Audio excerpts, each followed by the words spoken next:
Dağların gölgesinin incecik sisler gibi vadilere süzüldüğü, güneş doğarken her çiçeğin tek tek selam verdiği bir ülke. Japonya.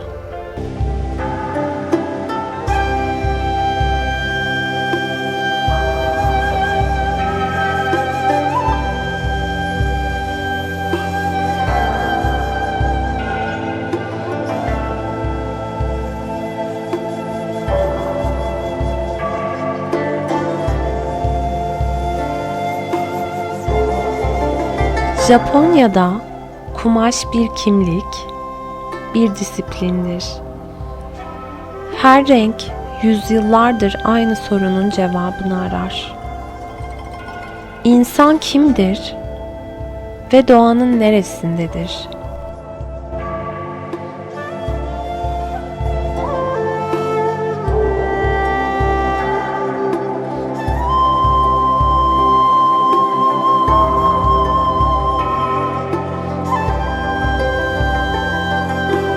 Bin yılı aşkın bir gelenek. Japon kıyafet kültürü, giyinmek eyleminin çok ötesine geçmiştir.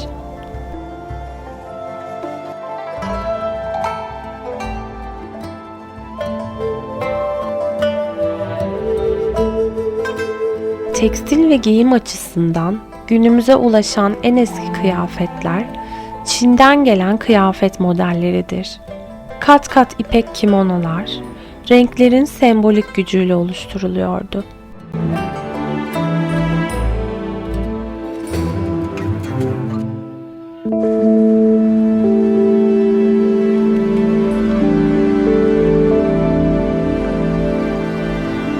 Saray kadınlarının giydiği kimono, renklerin mevsimleri temsil ettiği şiirsel bir kıyafetti.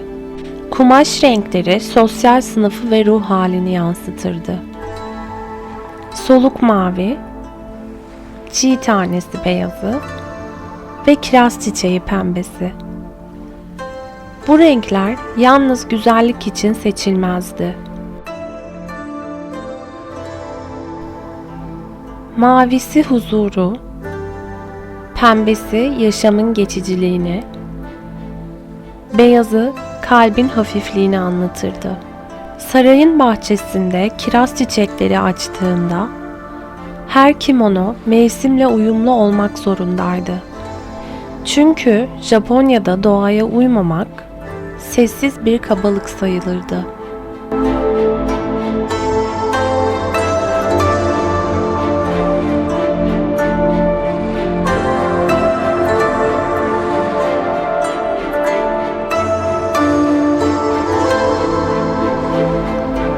Kimono günlük yaşamın bir parçası olmuştu.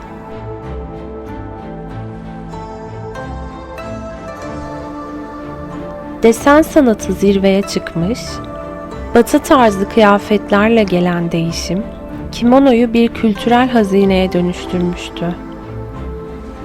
Artık kimono günlük giysiden çok bir ritüelin sembolüydü.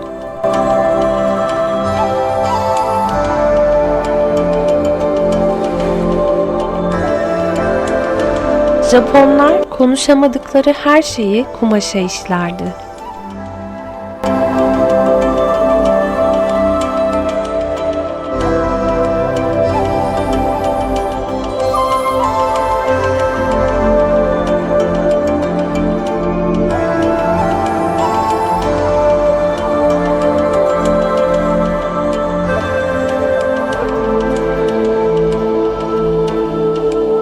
Dalgalar, insanın hayat karşısında eğilip yeniden doğrulma cesaretidir.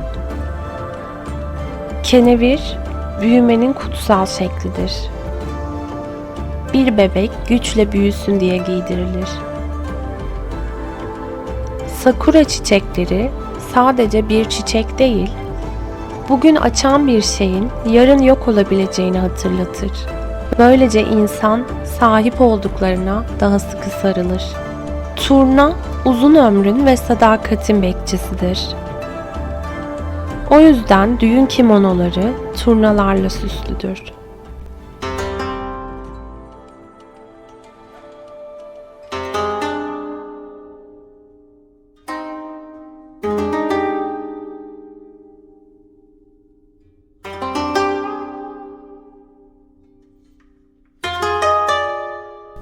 Bir geisha'nın kimonosu sessiz bir şiirdir.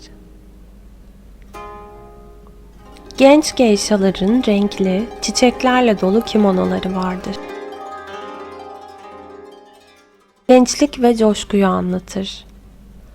Ama yaş aldıkça desenler sakinleşir, renkler daha derin bir anlam kazanır.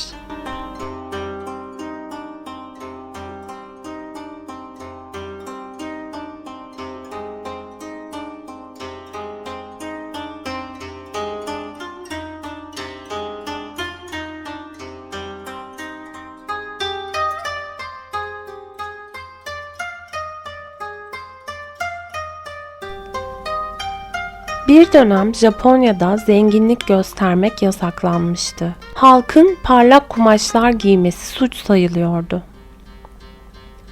İşte o zaman Japonlar dışarıdan bakıldığında sade görünen ama iç astarı bir çiçek bahçesi gibi renkli olan kimonolar yaptı. Bu bir başkaldırı değildi.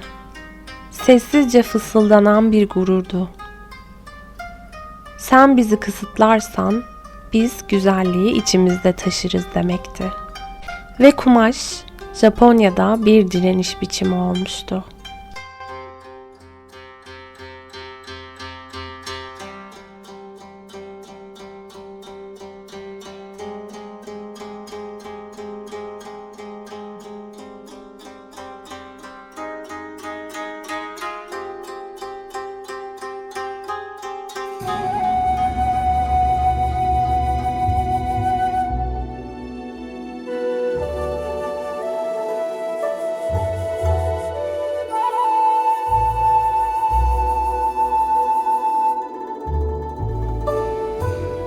Japonya zenginleştikçe kumaşlar da yeniden ışıldadı. Soyut desenler, endüstriyel modern motifler ve parlak ipekler yeniden hayat buldu.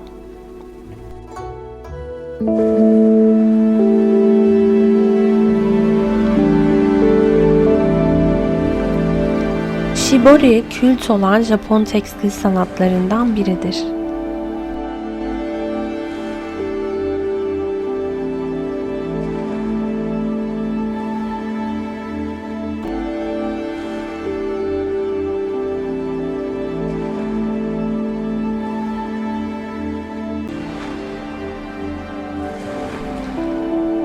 Kumaş açıldığında hiçbir desen diğerinin aynısı değildir.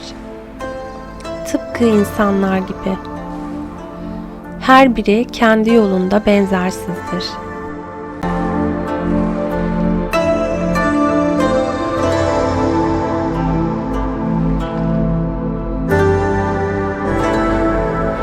Ve daha birçok Japon tekstil tekniği kumaşı bir tabloya dönüştürdü.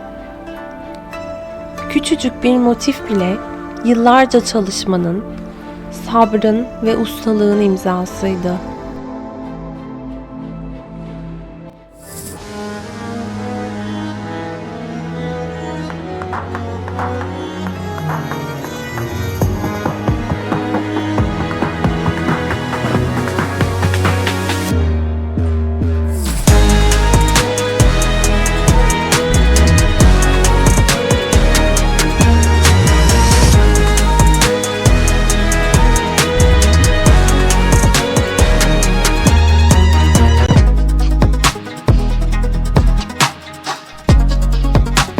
Bugünün Japon modası, geleneğin gelecekle buluştuğu içsel bir yolculuktur. Yüzyılların sembolleri modern dünyanın ritmiyle yeniden hayat bulmaktadır. Özellikle Tokyo sokaklarında moda zamanın sınırlarını unutturur. Bazen kimonolar sneakerslarla giyiliyor, minimal siyahlar içinde kayboluyor ya da asimetrik ve kıvrılıp açılan origami kumaşlarla sanki geçmişle gelecek aynı bedende buluşuyordu. Japonya'da moda hala en eski soruyu soruyor. Ben kimim?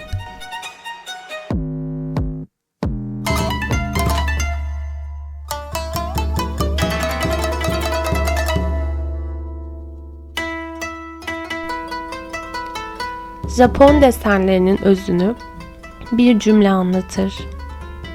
Her motif hayatın bir parçasını korumak için vardır. Her desen doğduğunda küçük bir nefes alır. Her çizgi insanın içindeki bir duyguyu saklar. Her renk bir duanın izi olur. Japonya'da kumaş hala nefes alır.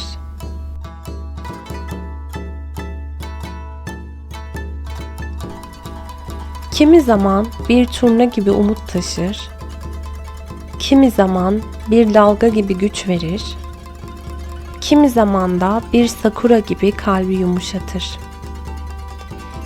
Ve sen o desene baktığında aslında onun sana uzun zamandır bir şey söylemeye çalıştığını fark edersin. Ben bir motif değilim, bir hatırayım.